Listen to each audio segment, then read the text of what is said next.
Well, guys, Carolina Jackpot time coming at you. It's Monday morning. That also means it's October 17th, 2022. I hope everyone is having a good day so far. Hopefully your work week will get going, get in a groove, and you'll get through it pretty quickly. And you'll head into next weekend.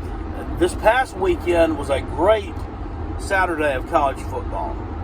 And I was able to take the entire thing in without the stress of having to deal with the Gamecocks playing at some point during the day.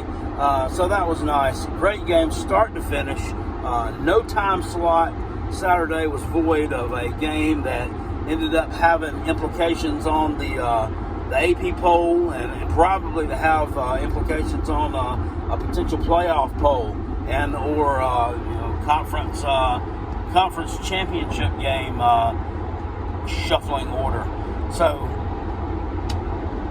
glad to be able to get to participate in that. I don't know when we've had such a great weekend of college football. This weekend's slate of games, not nearly as impressive. We picked the games last night for our contest, and I really had to scrounge through there to find some good ones. A lot of your more top-tier teams are actually off this week as opposed to last week when the Gamecocks were off, along with our opponent for Week 8, which is the Texas A&M Aggies. They're going to come into Williams-Brice Stadium at 7:30 on Saturday evening on the SEC Network. We usually say about Texas A&M they're going to come rolling into Williams-Brice Stadium, but that's not the case this year. Jimbo Fisher's team has been disappointing, to say the least. They come in with a 3-3 record. Their best win is a win over Arkansas several weeks ago. When Arkansas is a ranked team. I guess maybe their second best win is a moral victory loss to Alabama, where they contend that the refs cheated them out of a touchdown chance on the last play of the game, and they lost in Tuscaloosa. But hey, if we saw Alabama play on Saturday, and not to take anything away from Tennessee, I think everybody will agree that this Tennessee or Alabama team is not like the Alabama teams that we have seen in the past. Are other teams just catching up to them now, or is Alabama taking a step back? I have to contend they're taking a little bit of a step back. They really just do not look solid this year. In fact, nobody over in that side of the SEC looks solid this year. Of course, the Gamecocks come in with a 4-2 record, fresh off of a win last Saturday night, 24-14 in Lexington, Kentucky.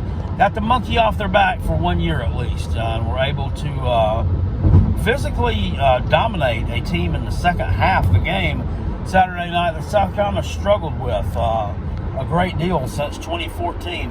In the Kentucky Wildcats. And I know, Kentucky was missing their starting quarterback. We've already hashed all that out. People have their own opinion on it. Carolina Jackpot has its own opinion on it. Carolina Jackpot feels like that if you're a big boy program in the SEC, that you should be able to have a backup quarterback cultivated who's capable of going out there and winning a game against an inferior opponent. So with Texas A&M, it baffles me. It baffles most of the rest of the college football world. How this team can be so mediocre with the recruiting that they've pulled in. Not really the last year or two, but maybe the last 5 years. Jimbo Fisher has done an excellent job of building a roster at Texas A&M, and has done a horrible job of doing anything with said roster. The quarterback, Haynes King, has just performed absolutely disgusting this year. 5 touchdowns, along with 5 interceptions. Their leading rusher, Devin Achane, 500 and something yards this year. So he has about 100 yards more than the Gamecocks' Marshawn Lloyd, who's widely regarded as the best back in the state. But he's carried the ball about 25 times more than what Marshawn Lloyd has. To A&M's best receiver is out for the year, I believe. So they're sputtering. they're sputtering on offense pretty badly. I mean, they're ranked right around 100 nationally as far as total offensive numbers go and offensive output. And we'll get more into their stats later on this week. The Gamecocks, of course, Spencer Rattler has had his problems as well. Got 5 touchdown passes, 8 picks already this year. He really needs to get it going. He needs to go on a streak here of maybe 8 to 10 touchdown passes with no interceptions to at least improve his stat line.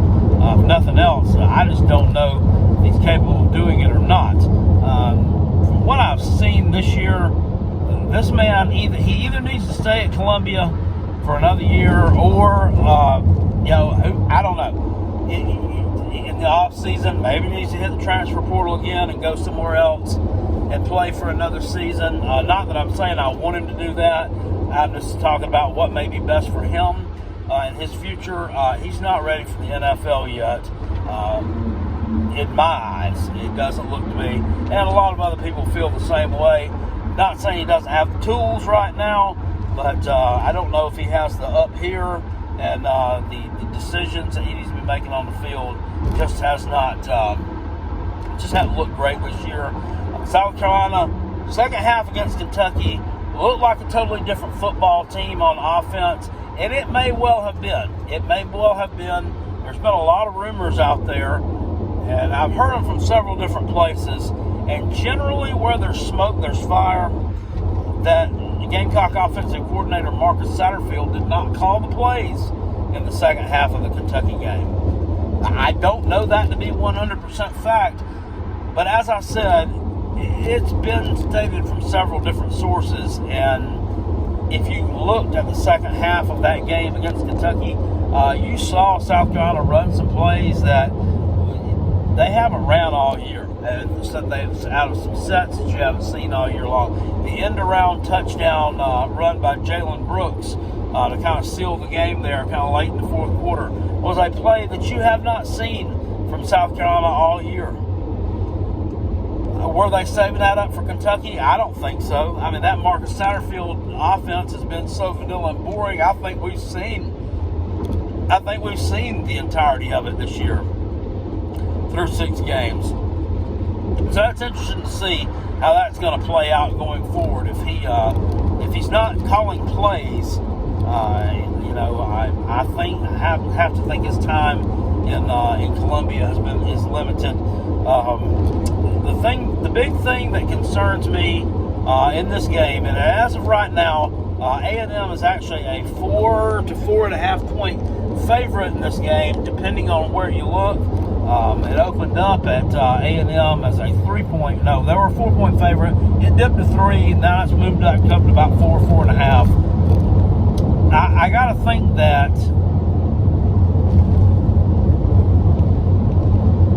that's about right, probably statistically, looking at these two teams.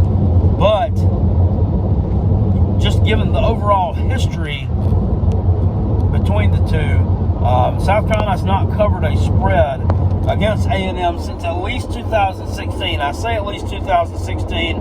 I know they haven't covered one until then. They in 2017 it was a push. South Carolina lost by 7. Since then, they failed to cover the spread against A&M. 2016, South Carolina lost that game 24-13 to a 9th-ranked Texas A&M team in Williams-Brice Stadium. I can't find what the line was on that game, but I would have to think A&M was favored by more than 11 points, which is the final margin there. So I'm going to say it's been since then the Gamecocks to cover a spread against this team. I don't know that they really take that into account when they're setting lines for games, but the line seems a little short to me. Even with A&M's performance this year on the field, the overall talent gap between the two teams and South Carolina's play on the line of scrimmage, that it just overwhelmingly to me has been bad. The offensive line on Saturday night, last Saturday night now, looked better than I've seen it look in a while, but still, to me, didn't look good, if that makes sense to anyone. The defensive line didn't look good in the first half. They were getting pushed around a little bit. Chris Rodriguez was pounding the rock pretty well, 6, 7, 8 yards a clip, carrying some of these guys. He's carrying 5 stars on his back and dragging you around a little bit. So that's kind of concerning to me. And then,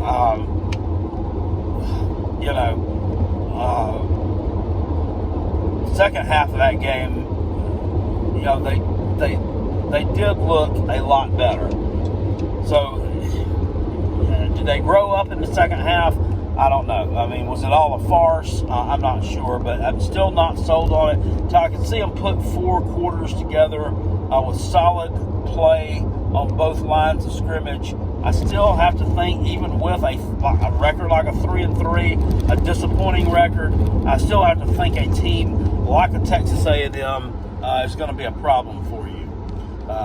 So we're going to get into this game more this week. We're going to talk about it a little more because I am very, very much all about this game. South Carolina's got to have this one. They've absolutely got to have it.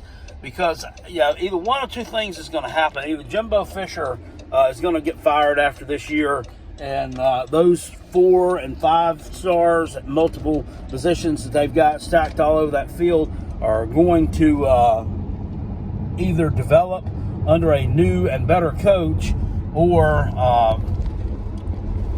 they're going to transfer out. New said better coach is going to bring in more 4 and 5 star people, because they can bring in the talent there, or Jimbo Fisher's going to somehow or another miraculously get something turned around. But I think this is your best shot at them, or the best shot you're going to get in a while. I got to think that that Texas A&M will bounce back somewhat next year. So continue to watch the channel this week. I got a live show coming up on Wednesday night for some more picks against the spread and that type stuff. I really appreciate y'all watching. Please hit the video with a thumbs up if you enjoy what you see here. And I will see you guys later. I appreciate you, Poots, and I'm out. And go Gamecock. Woo!